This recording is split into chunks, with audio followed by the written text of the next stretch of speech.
Welcome to the Deep Dive. We take a collection of sources, and for you, our listener, we basically pull out the key insights to get you up to speed quickly. Yeah, makes sense of it all. Exactly. Today, we're looking at something pretty ambitious. A proposal for a highly participatory governance system. Right, getting people much more involved. We've got material here that outlines this vision, but also, crucially, tackles the common questions and concerns it raises. The pushback, the skepticism. Yeah. So our mission today is to cut through that complexity, get the core ideas, and really explore the practical side. Like, how would this actually work? Getting people involved, handling complex policy, using AI responsibly. Managing the transition, security, all that stuff, and even the big one. Hmm. What does a good society even mean in this context? It's a huge undertaking. The sources really try to anticipate the yeah, but questions. They do, and it's this blend of individual engagement with some pretty complex tech and structures. It really gets you thinking about fundamentals. Okay, let's dive in. A major hurdle, maybe the biggest one, human engagement. Can we really expect people to be constantly involved in governing? What about apathy or, manipulation? That's the starting point, absolutely. And the proposal is clear. It doesn't assume everyone suddenly becomes a politics junkie. Right. It's more about different levels, different ways to engage. So on one level, you've got online forums for specific issues. People can comment, ask questions, suggest changes. Pretty straightforward. Okay. Low barrier to entry there. Then you have what they call deep civic service. This happens in GLIS nodes, sort of local civic hubs, digital and physical and citizen assemblies. And these are compensated roles, not just volunteering. Compensate, right. And getting into those roles isn't just random, is it? There's this pass system and sortition involved. Exactly. It's a mix. PASS is meant to identify people with the right skills, the right sort of ethical background for the task. But then sortition, that's the random selection part, like jury duty comes in to make sure the group is actually representative of the wider population. So you get competence from pass, but legitimacy from the random selection bit. Trying to balance those two. That's the idea. Avoid it becoming just, an expert bureaucracy, which people might not trust. And these deep roles, they're time limited. You do your service, then rotate out. It's not meant to be a permanent job. And then there's the lighter touch stuff. Yeah, micro-participation, quick polls, maybe rating background materials for clarity, thing like that. Takes minimal time, and you earn these fractional civic coins. Yes, civic coins. They keep popping up. Remind us, not actual money, right? Not money you can spend in shops, no. It's more like a recognition system, a way to quantify and acknowledge civic contribution. But, and this is interesting, the source links the possibility of participation strongly to universal basic income, UBI. Okay, connect those dots for us. UBI and participation. Well, the argument is pretty fundamental. If you're constantly stressed about rent or food, you just don't have the headspace or, frankly, the time for deep civic engagement. UBI is presented as tackling that time poverty, making real participation feasible for more people. That makes sense. Economic security as a foundation. And of course, the other big motivator is just seeing that your input actually leads to something. Tangible results. That encourages people to stay involved. Okay, so the system doesn't need everyone deeply involved all the time, maybe just say 10 or 20%. How does it still function effectively and legitimately with that kind of partial engagement? Well, first, scale matters. 10 to 20% of a large population is still millions of people actively engaged. Way more than typically participate deeply now. Sure. But the core argument isn't just numbers. It hinges on that pass plus sortition combo. The idea is that this smaller active group is representative and competent. Legitimacy comes from that, not just from having huge numbers in the deep roles. And there are mechanisms to keep it fresh. Yeah, constant rotation, term limits for those deeper roles. Plus, there's this concept of a passive pass pool, basically. Qualified people ready to step in if needed, ensuring continuity. All right. But any big online system raises red flags about manipulation, bots, disinformation campaigns, people trying to game the system. How do they plan to stop that? Yeah, that's critical for trust. They propose a multi-layered defense. A big part is AI moderation. They call it AGIA. It's designed to flag disruptive behavior, bots, coordinated fake posts, even things like logical fallacies and arguments. So AI as a first filter. Kind of. Identifying problematic patterns. But, and this is key, the AI doesn't make the final call. There's human oversight. Moderators, maybe even citizen oversight councils can review AGJA's flags. Okay, human check on the AI. What else? Reputation systems. Within what they call the sociometric engine, individuals build a kind of trustworthiness profile based on their behavior. Good faith interaction is incentivized. So acting like a troll could hurt your standing in the system. Potentially, yes. Plus, a strong emphasis on transparency, clear sourcing for information, access to neutral expert analysis, trying to create an environment where facts matter. They also mentioned some pretty advanced stuff. Reward loop firewalls and moral anonymity zones. Yeah, that gets technical. It's about designing the incentive systems, like Civic coins, so they can't be easily exploited. And things like moral anonymity zones might be specific contexts where identity is shielded to encourage honest, potentially unpopular feedback without fear of social reprisal. It shows they're thinking hard about sophisticated manipulation tactics. Okay, so we've got engagement and security covered, but honestly, hearing about GLS game, pass, civic coins, AGIA, the sociometric engine, it sounds incredibly complex. Isn't there a danger of creating a whole new kind of opaque bureaucracy? That's a totally fair question, and the source acknowledges it. The argument is that a lot of this complexity is managed by the AI systems, specifically AGIA and the backend infrastructure. How so? The AI handles the grunt work routing information efficiently, doing initial analysis of data, managing the Civic coin ledger, filtering proposals based on set criteria, keeping audit trails.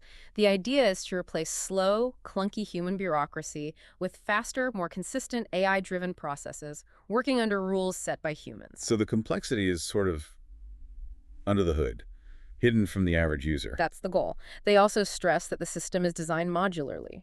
Each piece, Civitas Nexus, the user platform, GLS game, pass, coins, engine, councils, has a specific job. It's complex, yes, but intentionally structured.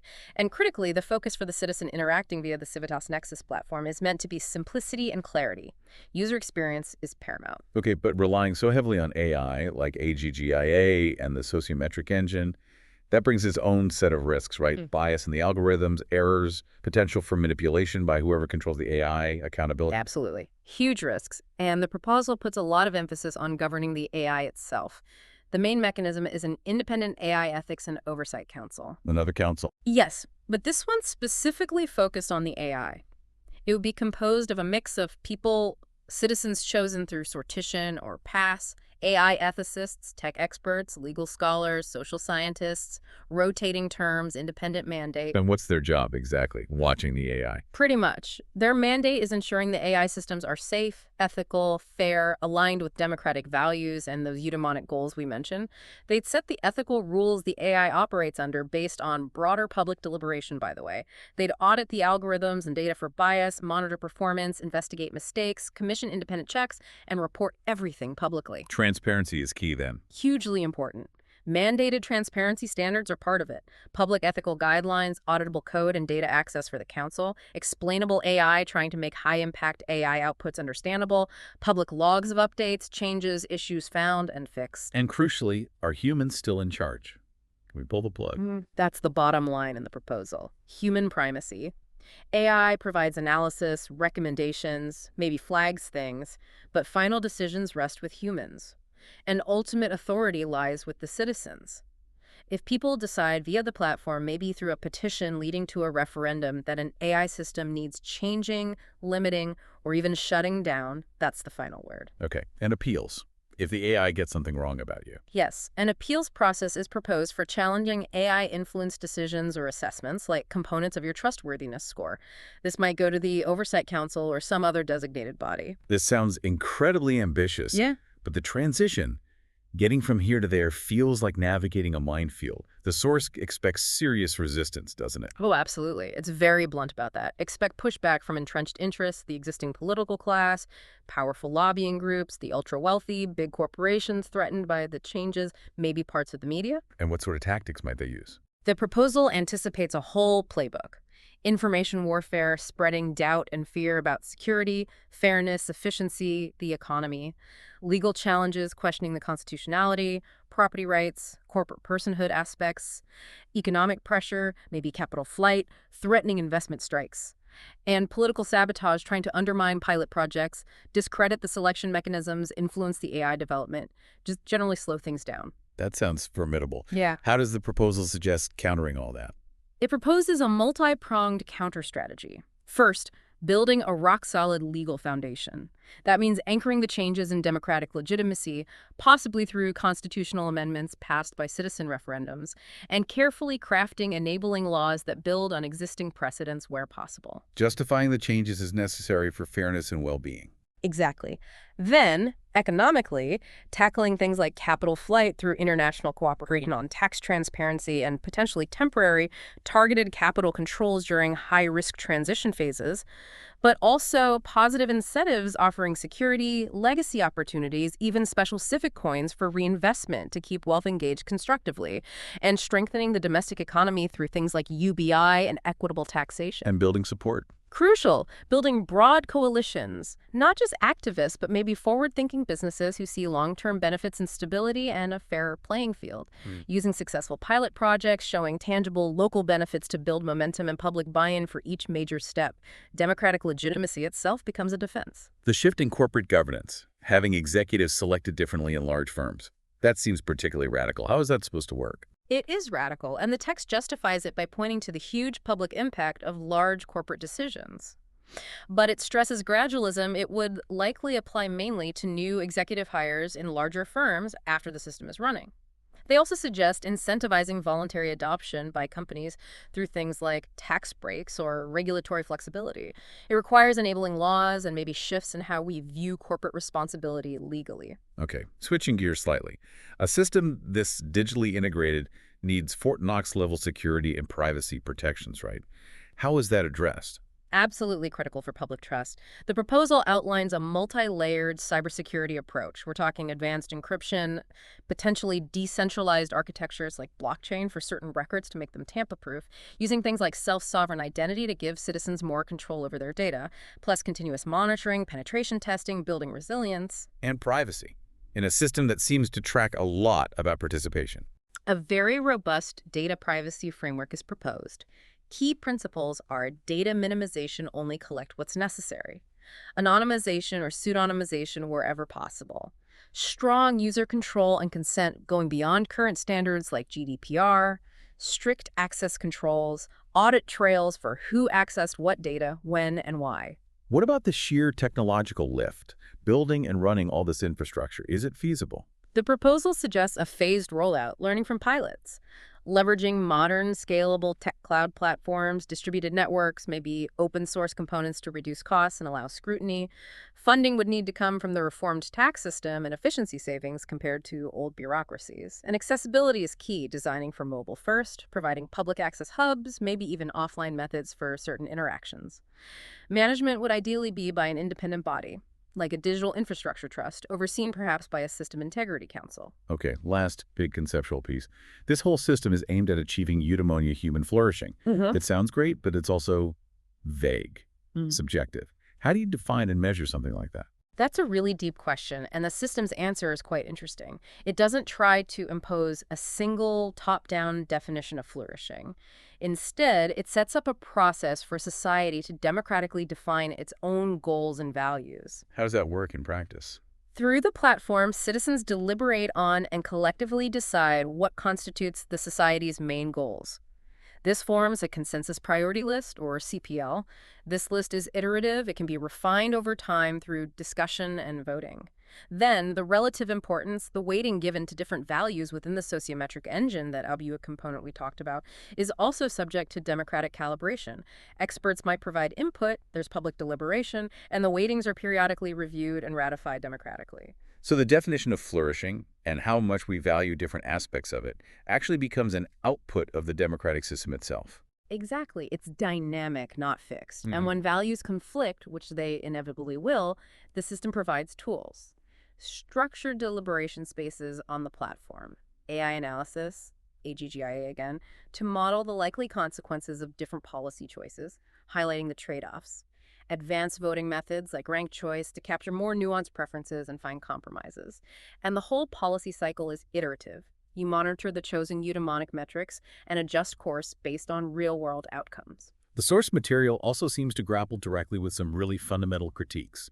Things like subjectivity and measurement, potential for bias, elitism, accountability, valuing different kinds of knowledge. Yes, it really tries to preempt those critiques. It openly acknowledges the difficulty in measuring subjective qualities like wisdom, or trustworthiness. It stresses these aren't single numbers, but multidimensional concepts, context-dependent, built from various inputs, including observable behavior like results achieved or altruistic impact.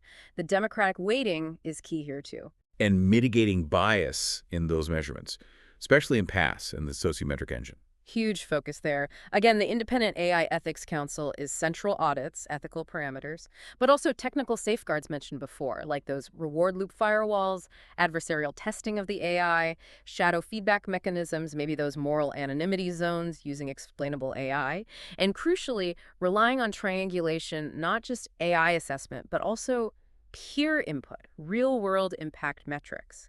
The design of the Intent Fidelity Index tries to capture alignment with pro-social goals. What about the risk of creating a new kind of technocratic elite, people who score high on PASS controlling everything? A definite risk they consider. The counter is, again, the blend of pass and sortition. Pass acts as a filter for competence and ethics within specific pools, but then random selection, sortition from within those qualified pools ensures representativeness, especially for things like citizen assemblies. So it's not just the highest scorers getting picked. Not necessarily for roles demanding representation.